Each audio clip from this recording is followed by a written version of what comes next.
یہ کہانی ہے ایک کوے اور عقاب کی۔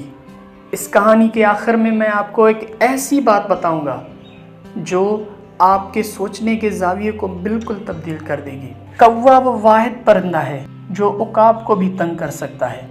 کوا عقاب کی پشت پر بیٹھ کے اس کی گردن میں اپنی چونچ سے کاٹتا رہتا ہے، لیکن عقاب اپنی انرجی کبھی بھی اس کوے کو مارنے یا اسے گرانے کے لیے استعمال نہیں کرتا، لیکن اس کے باوجود وہ اپنے پر کھولتا ہے اور آسمان میں وہ اونچی اڑان بھرتا ہے۔ جتنی اونچی اڑان اس عقاب کی ہوتی ہے، کوے کے لیے اتنا ہی اڑنا مشکل ہوتا جاتا ہے۔ آخر کار آکسیجن کی کمی کی وجہ سے کوا زمین پر آ گرتا ہے۔